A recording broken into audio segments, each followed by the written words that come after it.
Friends, नमस्ते जी, राधे राधे। कैसे हो आप लोग? आई होप आप सब बहुत अच्छे होंगे, बहुत बढ़िया होंगे। और जी मैं भी बिल्कुल ठीक हूँ। ठाकुर जी की कृपा दृष्टि बनी हुई है। बस चल रहे हैं जीवन का जो एक नई सीख होती है, नई दिनचर्या होती है। रोज़ाना एक नया टॉपिक, रोज़ाना एक नई जर्नी। तो जी रोज़ के कामों के साथ मैं आ गई हूँ आप लोगों के साथ एक और नए वीडियो के साथ। तो जी अभी बज रहे हैं सुबह के 11। यहाँ मेरा किचन का काम पूरा कंप्लीट हो गया है, क्योंकि आज है मेरा वट सावित्री का फास्ट, जो कि कौन कौन लेडीज़ रखती हैं, किस किस क्या होती है। बड़मावस है। और सुबह जो है मैं 4:30 बजे उठी थी, क्योंकि हमारे यहाँ निकलती है मावस पितरों की सुबह सुबह ही, बिना कुछ मुंह जुठारे के कुछ भी नहीं करना पड़ता। सबसे पहले भगवान जी की जो थाली निकलती है पितरों की, वो मैंने निकाल दी थी। वो उसमें बनाए थे मैंने खीर और पूड़ी। सुबह नहा धो के 4:30 बजे, देखो वीडियो नहीं बना पाई क्योंकि बहुत जल्दी जल्दी था, मेरे को जिम भी जाना था। 6:30 बजे तक जो है मैंने सारी पूजा पाठ, जो थाली निकालनी थी एक ठाकुर जी के भोग की और ऊपर के लिए, वो करके मैं जिम चली गई थी। जिम से आने के बाद नहा धो के, ओ सॉरी, नहा धोकर तो मैं नहा तो सुबह ली, कपड़े वगैरह चेंज करके फिर लग गई मैं किचन के काम में, घर के काम में। क्योंकि काम इतने सारे होते हैं और जब कुछ ऐसा त्यौहार आ जाता है ना, तो उस दिन बहुत सारे काम हो जाते हैं। तो चलिए, इधर जब मैंने जो है मेरा, आपको जो इससे पहले का जो मेरा काम है वो देखना है, तो आप मेरे होम क्वीन निशा वाले चैनल पे जा सकते हैं। वहाँ मैंने पूरा किचन का वीडियो बना के डाला है। किचन में खाना वगैरह जो भी बनाया है वो हो गई है। और इस वीडियो में मैं आपको दिखाऊंगी अपनी वट सावित्री व्रत की पूजा और कैसे करते हैं। ज़्यादा कुछ तो नहीं करते, जैसा भी मेरे को आता है छोटा मोटा वैसे कर लेते हैं। क्योंकि हमारे यहाँ ना इधर ससुराल में इतना वट सावित्री का पूजा नहीं होती जितना मेरे मायके में होती है। मेरे मायके में तो बड़े मतलब धूमधाम से होती है। तो चलिए मैं बताऊँगी आगे कैसे होती है। अभी जो है मैं घर के काम कर रही हूँ, किचन का काम पूरा कंप्लीट कराई हूँ। 11 बज गए थे जी, यहाँ पे किचन के काम में लगे। वैसे घर के इतने सारे काम करे हैं, जो कि आप मेरे दूसरे चैनल होम क्वीन निशा पे जाके देख सकते हैं। और वो वीडियो डाल दिया है मैंने। अब जो है इस वाले वीडियो में अभी आधे जो घर की क्लीनिंग है वो करनी है। फटाफट से एक एक रूम की मैं डस्टिंग, बेडशीट वगैरह बिछा रही हूँ, झाड़ू वाड़ू लगा दूंगी। अच्छा, सुबह तो एक बार को झाड़ू पोछा पूरे घर में, मतलब हॉल में, किचन में, सीढ़ियों में, ये सब लग गया था। इन रूम्स में नहीं हो पाता क्योंकि सब सोते रहते हैं, कोई नहाता धोता है, तो इसलिए बाद में करती हूँ। अभी इस रूम की बेडशीट वगैरह बिछा दी है, फटाफट से झाड़ू लगा लेती हूँ। आज कुछ ज़्यादा मैंने तिगड़मबाजी नहीं करनी सफाई में, क्योंकि मेरे को बनानी है कचौड़ियाँ। और जल्दी से खाना रेडी करके फिर मैं नहाऊंगी। नहाने के बाद फिर मैं अब करूँगी अपनी पूजा। वैसे कर तो आप जब भी खाना बना के कर सकते हो, मगर मेरे को ये था कि मैं रिलैक्स होकर ही करूँ। पहले घर के काम ख़त्म हो जाते हैं ना, तब एक आपको ना एक एक अलग ही सेटिस्फेक्शन होता है। आप खुद सोच सकते हो, जब भी आप कोई घर का काम कर रहे हो, कोई भी पूजा पाठ कर रहे हो, तो आप जब एक वो होता है ना तैयार हो, तो भाई पहले घर के काम कंप्लीट होने चाहिए। इसीलिए गर्मी इतनी है तो कौन ही तैयार हो पाता है। मेरे से तो बिल्कुल भी, सही बताऊँ, कुछ भी नहीं पहना जाता। मैंने आज पूजा की वजह से साड़ी पहनी थोड़ी देर, मैं आधा पौना घंटा ही पहन पाई, और इतनी गर्मी लग रही थी। फिर मैंने कपड़े चेंज करके मैंने गाउन पहन लिया। भाई नहीं पहना गया, बहुत गर्मी हो रही है। और हमारे दिल्ली में तो मतलब इतना बुरा हाल हो रहा है। कल रात को थोड़ी से मतलब हवा वगैरह चली, मौसम अच्छा हुआ, बट अभी सुबह से फिर वैसे ही हो रहा है। और जब ये धूल भरी आंधी चलती है ना, इतना घर में धूल मिट्टी हो गई थी। सुबह आधा घंटा मुझे लग गया था पूरे हॉल में, झाड़ू लगाई, पोछा लगाया। डबल डबल काम फैल जाता है। और अभी आप लोगों को पता ही है, जैसे कि हेल्पर भी नहीं आ रही है, और आज उसे 10 दिन हो गए हैं और पता नहीं कभी आएगी। तो थोड़ा सा तो मेरे को आराम मिल ही जाता था कि चौक में और सीढ़ियों में सफाई कर देती थी। बट चलो, अब नहीं आ रही तो करना तो खुद से ही है। तो यहाँ पे ना मैंने पूरे में झाड़ू लगा दी और सिंक के नीचे जो है पूरी क्लीनिंग कर दी। अब जो है कि फटाफट से जो है मैं पोछा लगा लूँगी, जो कि किचन तो मैंने पूरी साफ़ कर ही दी थी। सिर्फ झाड़ू वाड़ू लगा के सारा कूड़ा जो मैंने बाहर की तरफ कर दिया था। अब पोछा लगा लूँगी, क्योंकि सफाई करने के बाद ना फिर मैं जो है सीधा रसोई में लग के कचौड़ी वगैरह बनाऊँगी, और खाना तैयार पूरा करके उसके बाद ही नहाऊँगी। क्योंकि भाई गर्मी में दोबारा से नहा धो के फिर किचन में लगो, वो हिम्मत नहीं रही है मेरे में। और जब घर के इतने सारे काम होते हैं ना, आपको अंदर खुद ही एक एनर्जी आ जाती है। जब आप करते हो ना, आपको लगता है कि भाई मैं जल्दी से पहले जो है घर के काम कंप्लीट कर लूँ, उसके बाद ही मुझे रिलैक्स मिलेगा। यहाँ पे जो है डुग्गू चला गया था ट्यूशन, और कार्तिक गया है आज अपना कुछ उसको कॉलेज का काम था, उसको उसी लिए गया हुआ है, कुछ पूछने के लिए वो बाहर गया था। और इसीलिए मैंने उनको उसको भेज के ही फिर पोछा लगाया है। वरना क्या होता है ना, मैं जब पोछा लगाती हूँ तो भाई इन लोगों के इतने ड्रामे होते हैं ना, मेरा पोछा लगाते टाइम ये 10 बार तो पैर बना बना के निकलेंगे, कभी कुछ करेंगे कभी कुछ करेंगे। तो इनकी ऐसी हरकतें होती हैं। और ये देख सकते हो आप लोग वीडियो, जब मैं पोछा लगा रही थी तो ये वीडियो ब्लर हो गया और मुझे पता ही नहीं चला था। तो चलिए, जैसा भी वीडियो बना वो आप लोग प्लीज़ एडजस्ट कर लेना थोड़ा बहुत। तो यहाँ पे वीडियो ख़राब हो गया था, बट कोई नहीं, कभी कभी वैसे ब्लरिंग वाला वीडियो भी देख सकते हो आप लोग। तो बस यहाँ पे जो है इस ड्राइंग रूम में भी पोछा लगा दिया। अब बच्चों वाला रूम रह रहा है, तो फटाफट से पहले इस रूम की क्लीनिंग करके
तो जी चलिए, अब मैं आ गई हूँ किचन में, क्योंकि अब बनाना है मुझे खाना। घर की सफाई पूरी हो गई है, और जब आपका घर का काम पूरा हो जाता है ना, तो आपको एक अलग ही सुकून मिलता है भाई, कि साफ़ सफाई हो गई है। और मैं अब बना रही हूँ कचौड़ियाँ। तो यहाँ मैंने आलू को ना कद्दूकस करा था, और वो भी रीज़न ये था कि अगर इसको मैं हाथ से या वैसे फोड़ देती ना, फिर लम्स रह जाते। और दूसरी बात यह है, कद्दूकस करने से आपका जो है आलू पानी भी नहीं छोड़ते और बिल्कुल सूखे सूखे से रहते हैं। और यहाँ मैंने सारे सूखे मसाले मिला दिए। मैंने हरी मिर्च कट करके नहीं डाली, क्योंकि क्या होता है ना, फिर कचौड़ी फटने लग जाती है।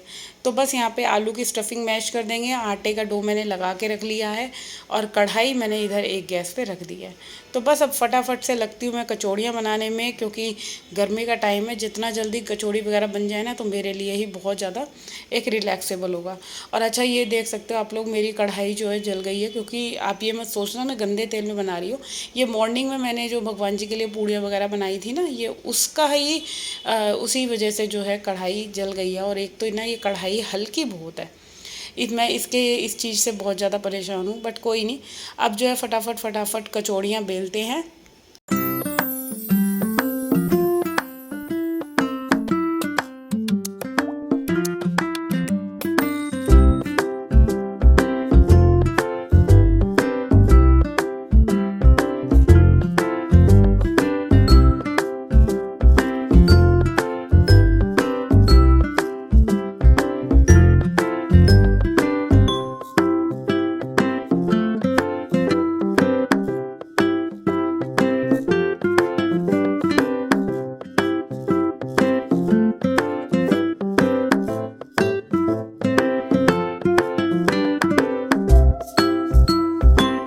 अच्छा, ये होता है, देखो आप लोग मैं बता रही थी, कचौड़ियाँ जो होते हैं ना, हर एक किसी से सही नहीं बनती। क्योंकि मैक्सिमम टाइम जो है कचौड़ियाँ फटती ज़रूर है आलू की। और उसका मैंने आपको बताया, थोड़ा सा आप गोल आटा लो। बिल्कुल मैदे वाला आटा नहीं लेना कचौड़ी के लिए, हल्का सा गोल आटा लेना चाहिए। और गूंद के थोड़ी देर, कम से कम 20-25 मिनट आटे को रेस्ट पे रखना है। और फिर अच्छे से मुक्के मारने हैं, सॉफ्टली गूंदना है, जिसको ज़्यादा हार्ड आटा नहीं गूंदना। और भाई एकदम फूली फूली कचौड़ी बनी। बाय गॉड, दिल खुश हो गया। कोई इक्का दुक्का तो फटी होगी तो मैं कह नहीं सकती, वो भी इसलिए जब मैंने स्टफिंग ज़्यादा डाल दी थी।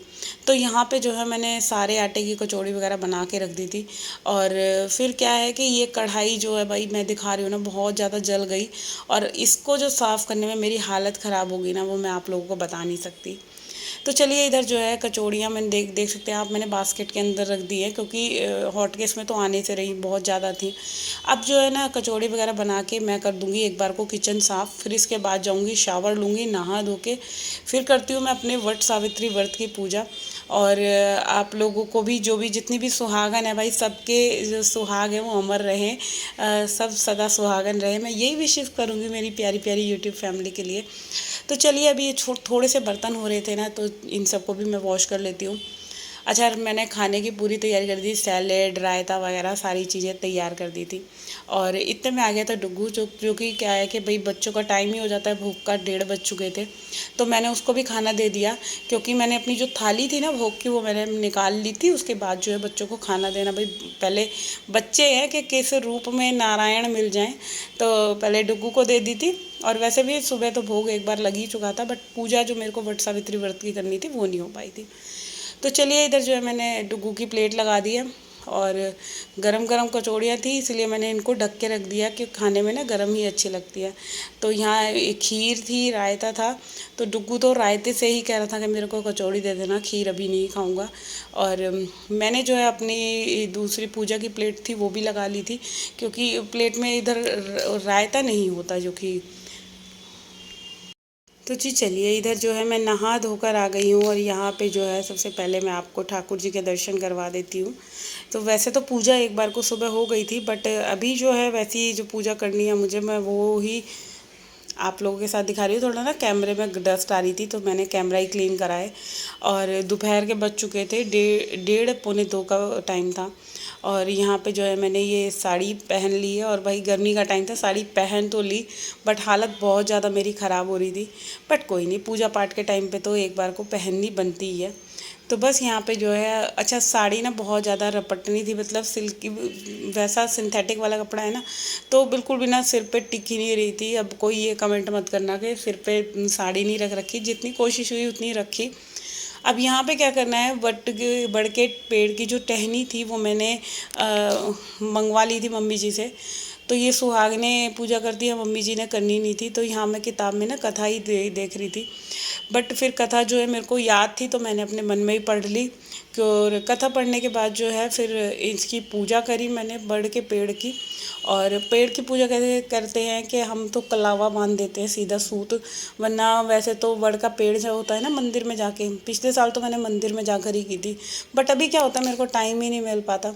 तो यहाँ बड़ के पेड़ की पूजा कर ली है, और भोग लगा दिया, आरती कर दी। तो कुछ इस तरह से था मेरा आज का पूरा दिन। और ये थी मेरी आज की जो है दिनचर्या। अगर आप लोगों को मेरा ये वीडियो अच्छा लगा है तो चैनल को सब्सक्राइब करना मत भूलना, वीडियो को लाइक कमेंट शेयर ज़रूर कर देना। और मैं कल मिलूँगी आप लोगों से, जब तक के लिए bye bye and take care, और लव यू लॉट्स।